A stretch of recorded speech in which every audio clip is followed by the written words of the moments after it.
Welcome back to the lecture 3 of our cell series. In today's lecture, we will be learning about the eukaryotic cell. So the topics that we're covering today are introduction, plant cell versus animal cell membrane, models of cell membranes, method of transportation, and functions. So let's start with the introduction. Now, eukaryotic cells includes all the protists, plants, animals, and fungi. A eukaryotic cell possesses an organized nucleus with a nuclear membrane. The genetic material of eukaryotic cell is organized into the chromosomes. Now, all eukaryotic cells are not identical. Plants and animal cells are different from each other. Now, plant cells possesses cell wall, plastids, a large central vacuole which is absent in all animal cells. On the other hand, animal cells have centriole which is absent in almost all plant cells. Now, let's study about the plants and animal cells side by side. A typical plant cell contains cell wall, a large central vacuole, chloroplast. They lack centrosomes and lack lysosome. Whereas an animal cell, there is no cell wall. They contain numerous small vacuoles, no chloroplasts as they're heterotrophic. They contain centrosomes and lysosomes. So now let's study about the components of the cell. Firstly, we have cell membrane. The cell membrane is also known as the plasma membrane or the plasma lemma. It is a living membrane and it is the outermost layer in the animal cell, whereas inner layer in the plant cell. It is made up of proteins and lipids. It allows or permit the entry and exit of some materials in and out of the cell. It prevents the movement of some other material. Hence, it is called the selectively permeable membrane. Now let's study about the models of cell membrane. First, we have Overton's suggestion. He suggested that cell membrane is made up of lipid. He conducted experiments on plant root hair. He suggested that lipid-soluble substances pass through the cell membrane, whereas water-soluble substances do not pass more readily through the cell membrane. And he tells that cell membrane is a single layer. This is about the Overton's suggestion. Now let's move to the second model given by the Gotter and the Grendel model. That cell membrane consists of a double layer of lipid molecule. Now polar group of each layer was directed towards the outside of the bilayer.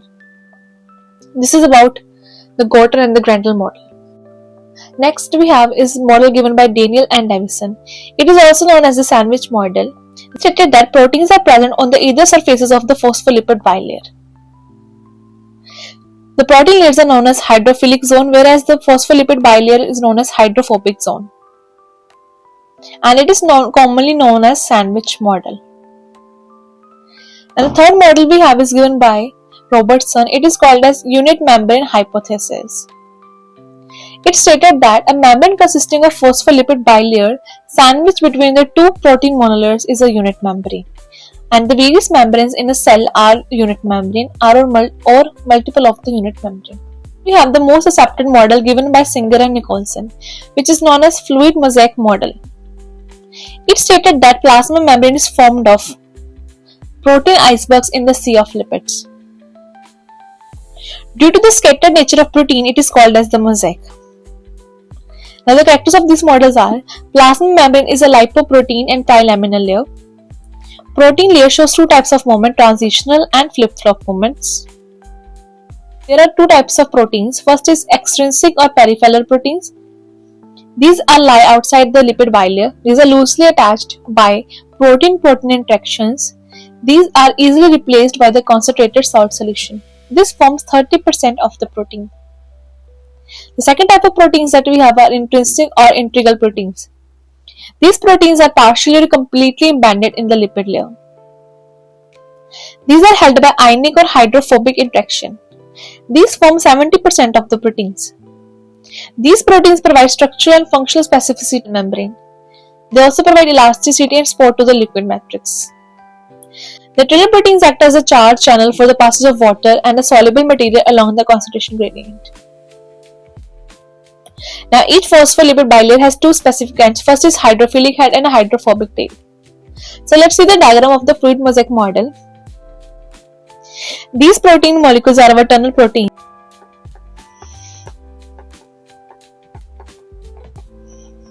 This is internal surface membrane, hydrophobic tail and hydrophilic head, phospholipid bilayer, carbohydrate chain.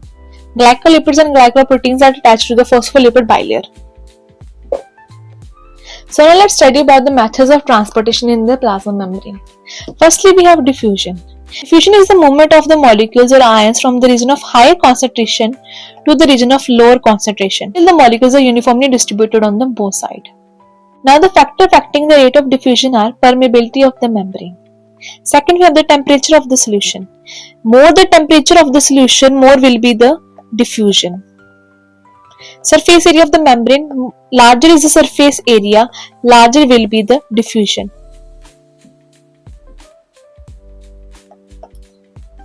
Now osmosis. It is a diffusion of water of a solvent through the semi-permeable membrane from the region where the concentration of the dissolved molecule is low to the region where the concentration is high. Now let's study about hypertonic, isotonic and hypotonic solution. In hypertonic solution, there is higher water inside the cell whereas higher solute present outside the cell. So the water moves out and the cell shrinks. In isotonic solution, there is equal amount of solute present outside and equal amount of water present inside.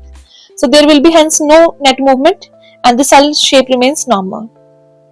And lastly, we have hypertonic solution. In this solution, there is higher water outside and higher solute inside. So the water moves inside and the cell swells. This is about the hypertonic, isotonic and hypertonic solutions. Now we have active transport. Active transport is the movement of the molecules across the cell membrane from the region of lower concentration to the region of higher concentration against the concentration gradient. Now active transport requires cell energy to achieve this movement. Two types of active transport. First is primary active transport that uses ATP, which is known as adenosine triphosphate, and the second active transport that uses electrochemical gradient. The example of active transport is sodium potassium pump. And lastly, we have the functions. Now, the first function of the cell membrane is it keeps the intercellular fluid intact and maintains its composition distinct from the surrounding medium. Second function is it protects cell from any entry. Being semi-permeable, it regulates and controls the flow of material, molecules and ions in and out of the cell. It forms the organelles within the cytoplasm. Its junction keeps the cell together.